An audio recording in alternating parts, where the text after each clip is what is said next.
Hey, I'm Charlie Thompson, and this is a video about week 2 for your human geography activities. When you go to the module, chapter 1, start here, week 2, when you go to this week's module, there's a picture of Hawaii Loa, which is a voyaging canoe. That's going to be a big part of this week's assignments. So, no new readings this week. We're still in chapter 1, What is Geography? And so I've made new assignments. There's no quizzes this week. The quizzes were last week. And so for the chapter 1 quizzes, we're done with those.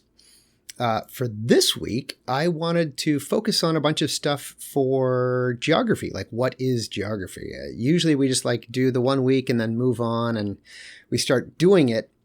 But I wanted to give you an opportunity to really explore a little bit more about what is geography.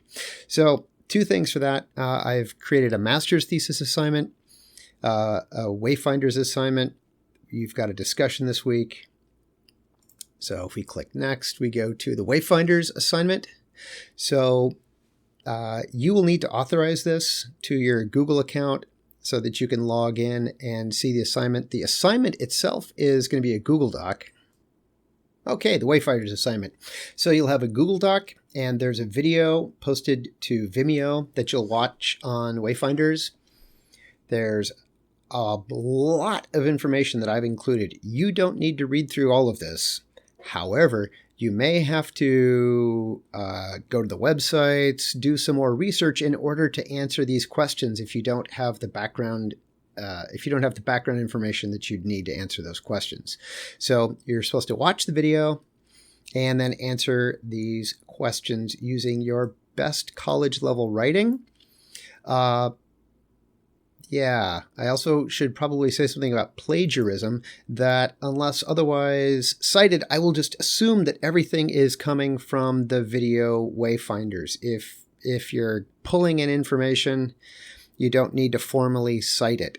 If you're pulling in information from the PBS website or this website from Hokulea or Smithsonian Institution or Wikipedia, then you should say, oh, as the site blah, blah, blah said, blah, blah, blah, blah, blah, blah, blah. So 2 aspects to plagiarism I think are important. Number 1, if you're including information from something that isn't the video, you need to cite it. And 2, I'm totally happy and encourage you to work with classmates to brainstorm ideas, to work on your writing. However, this is an individual assignment, and so you can't copy off of other people's assignments. Yeah, I don't want to insult your intelligence by telling you that. On the other hand, I would rather not have to fail people because they turned in assignments that they didn't properly cite. So the Wayfinder assignment has a bunch of questions. As you're watching the video, I would take notes on it and pay attention to, in fact, read this first before you watch the video. What was the point of Herb Kane, Ben Finney, and Tommy Holmes in making the first voyaging canoe? Why did they say that they wanted to make Hokulea? There was a very definite reason that they had in making it. So what was that reason? And then why did they make a second canoe? Why did they make Hawaii Loa? And I should also point out, in the Hawaiian language, the W is pronounced like in German, like a V.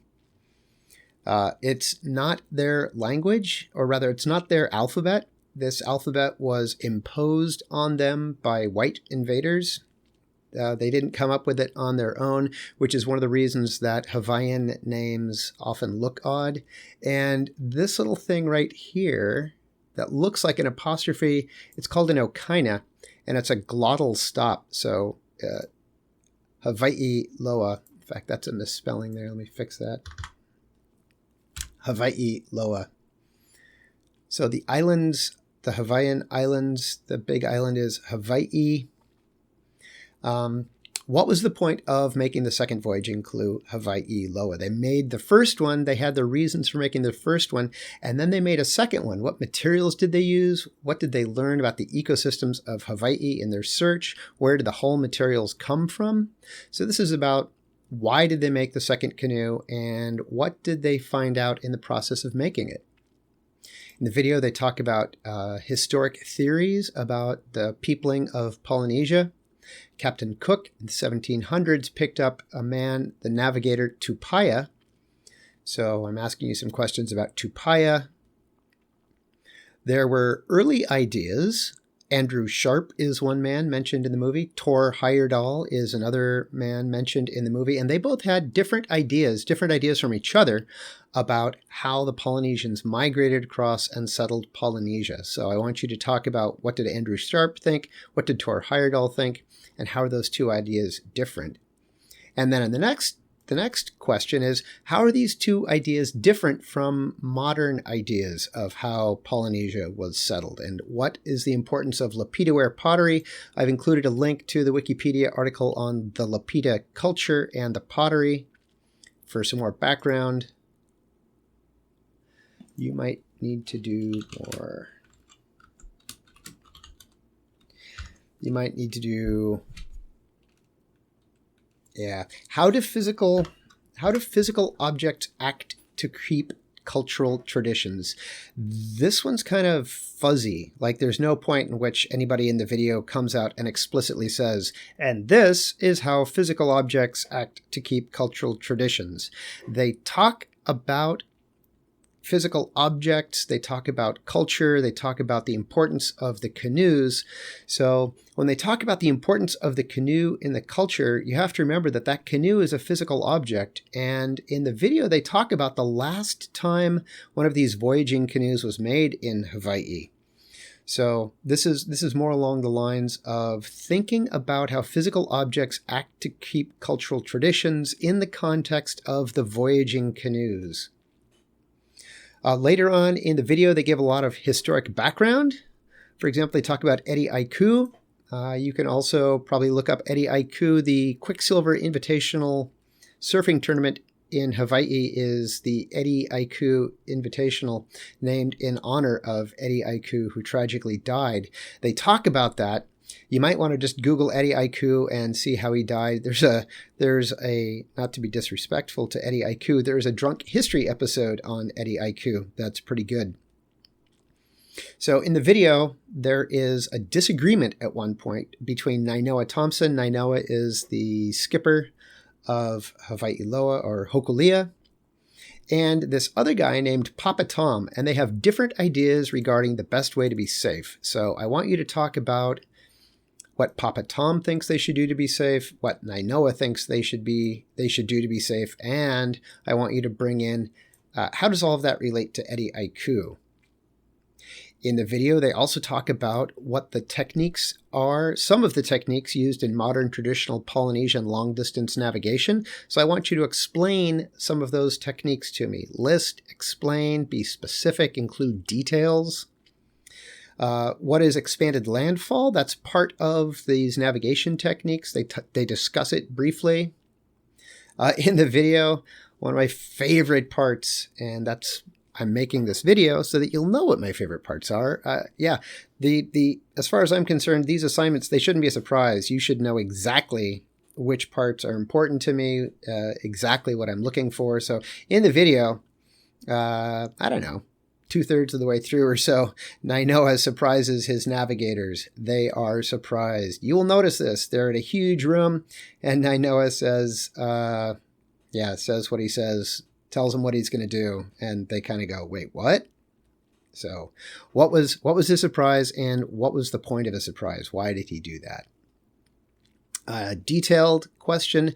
How many canoes in the video? There's not just Hawaii Loa, not just Hokulea. There are other canoes from other Pacific Island nations that were initially inspired by Hokulea to make their own voyaging canoes. So I want you to keep track of how many canoes were in the video, what countries, what Pacific Island nations were those canoes from. I'd like you to do some web research and try to find out what countries currently have voyaging canoes cruising around the Pacific, cruising around Polynesia. I don't want all of them. I don't want touristy boats. I want, I would start with the Polynesian Voyaging Society. That's the group, the umbrella organization that maintains Hokulea and Hawaii Loa. So I'd probably start with the Polynesian Voyaging Society and see what what other groups are out there that are teaching traditional navigation using these traditional boats. So give me the names, the countries, a few details about it.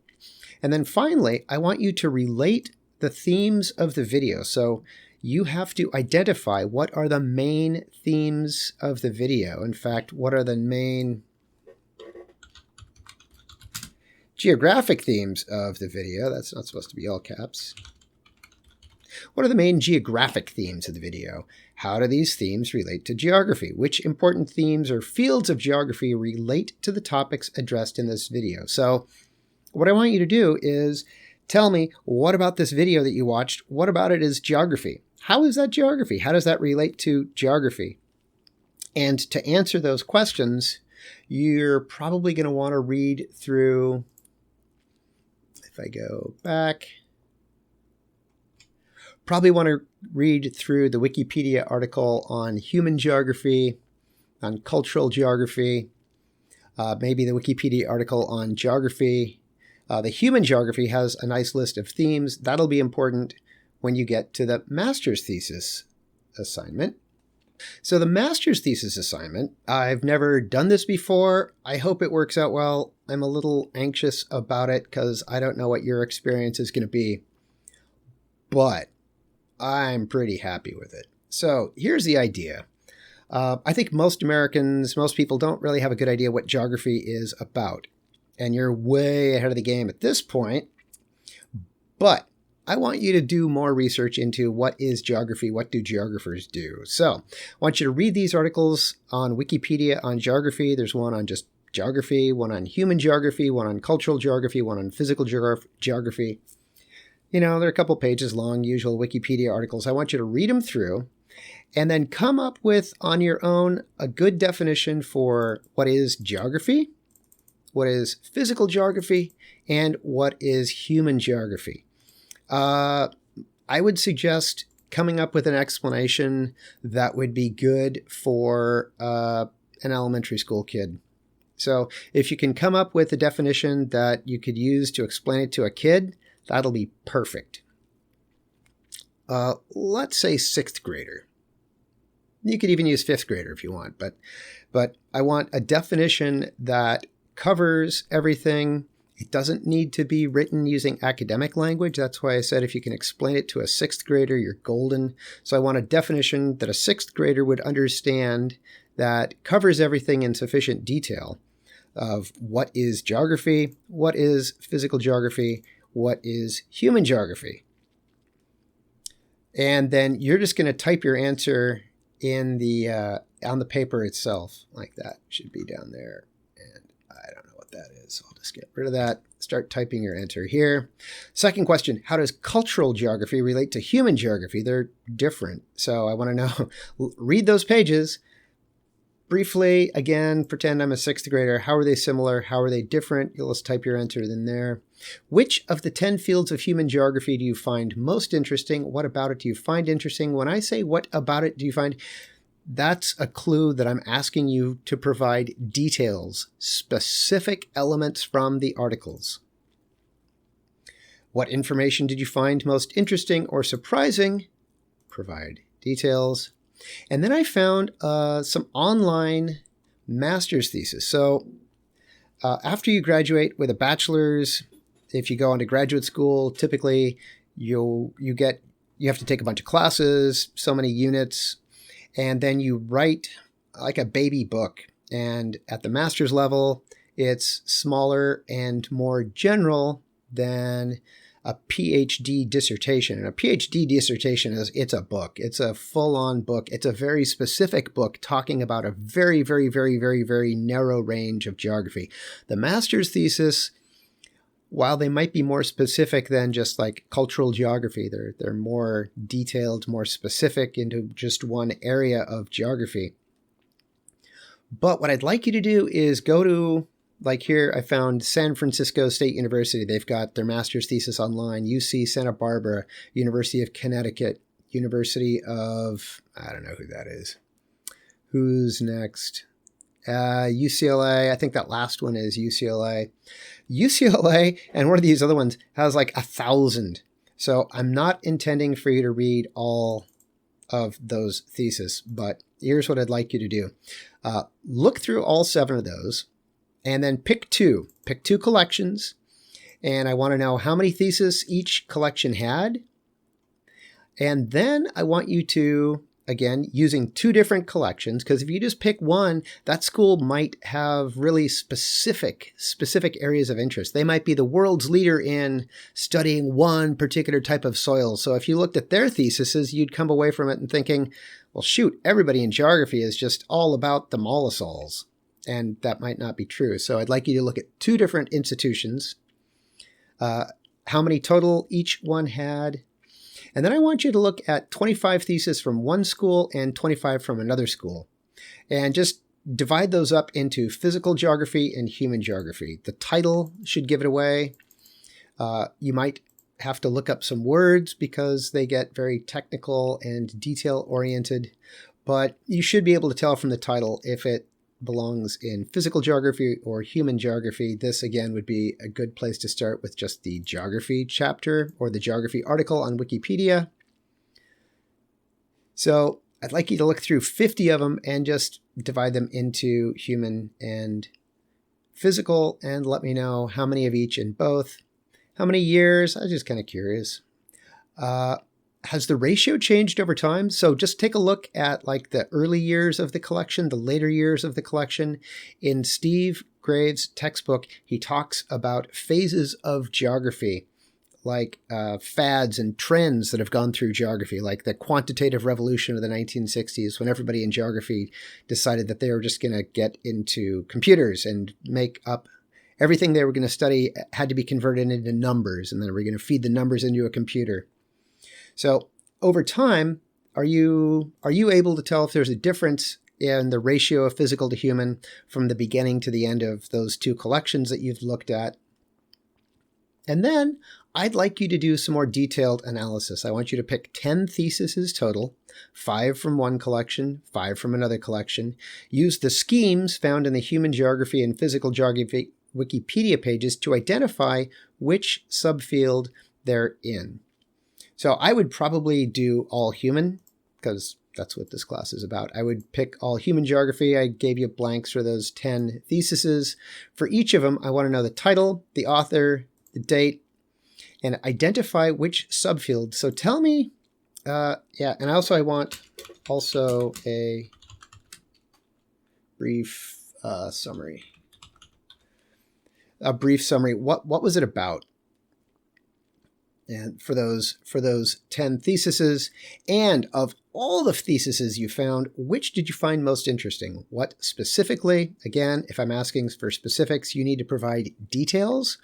I found their discussion of the modifiable areal unit problem to be really fascinating because it's interesting that you can get different areas doing analysis depending on if you're looking at a small area or a big area, because in the small area you could just be picking up a subset of data, as opposed to by looking at the larger area you could get a better overall view. So whatever, which one tickled your fancy? Tell me which of those tickled your fancy.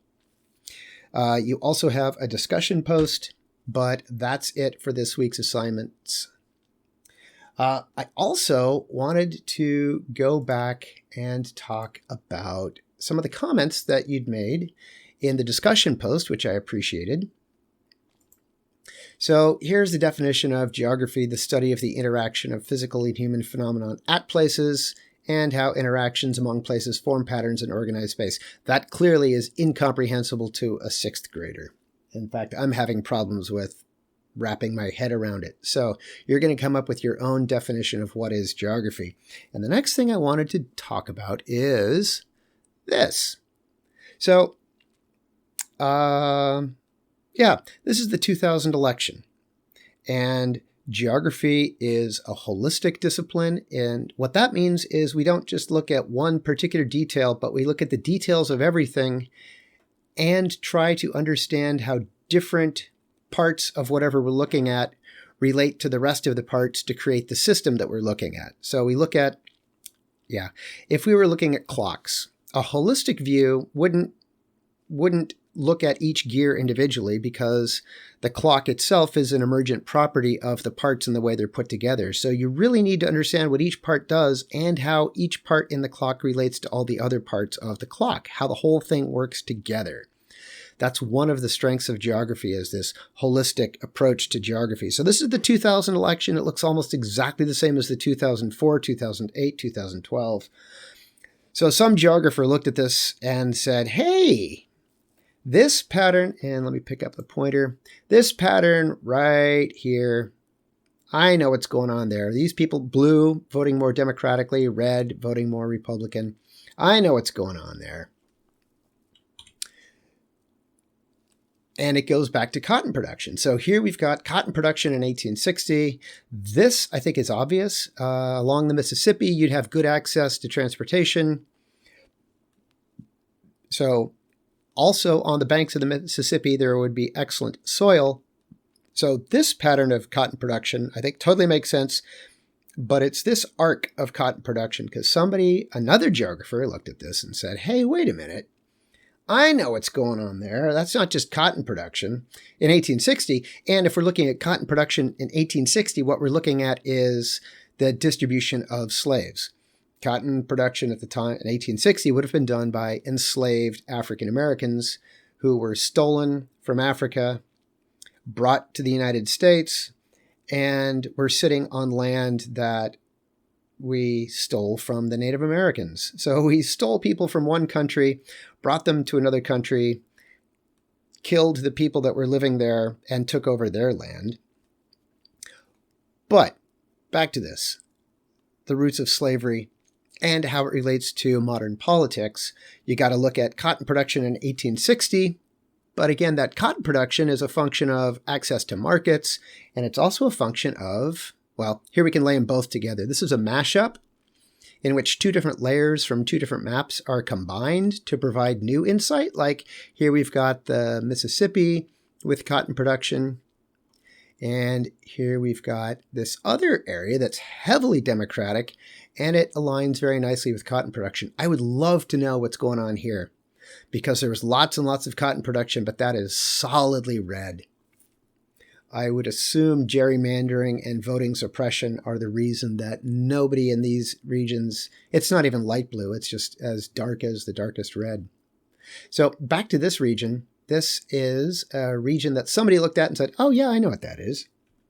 Those are the black belt soils. The black belt soils are a particular soil type found in the American South. They are very fertile, very productive. They are excellent for growing cotton. So cotton's grown on the black belt soils. And here's the part where some of you had questions. I said, or rather the book just had this picture. And some of you said, how do you know that's 85 million years old? And the answer is that's a snapshot. So here we have the coastline of North America about 85 million years ago, and the region that became the black belt soils at the time was a shallow sea. Here is the larger continental context for North America, approximately 85 million years ago. But we know way more than that. It's not just that they said, oh, that's what it looks like 85 million years ago. Here we have 195 million years ago, before there even was, like this is Mali. Here we've got Morocco. This is Africa. And if you look at the lecture slides, if you zoom into the lecture slides, you can actually see the state boundaries. Like here's Hudson Bay. Here's Newfoundland. So 195 million years ago, the Atlantic was just starting to open up. 180 million years ago, 170, 150, 140. So if you're interested in how we know about this, you really need to take a physical geography class. This is way outside the scope of physical geography. But one of the ways we know is because the rocks right here are about 170 million years old. And the rocks that were right here are 150 million years old. And the rocks that are right here are 140. So you've got 140, 150, 170, 130.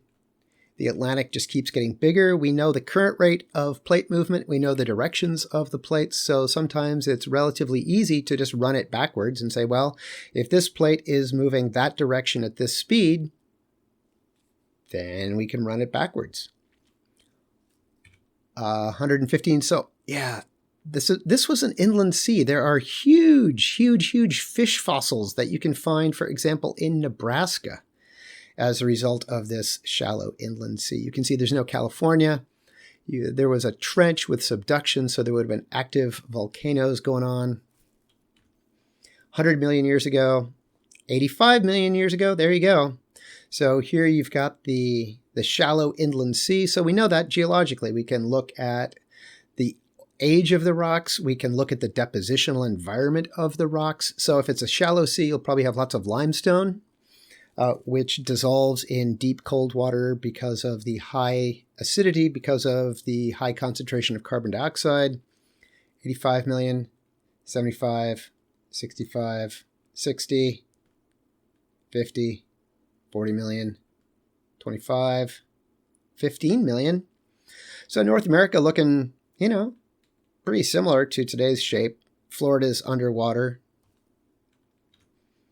3 million years ago, pretty much very, very, very similar. You can see the Sutter Buttes. You can see the Central Valley.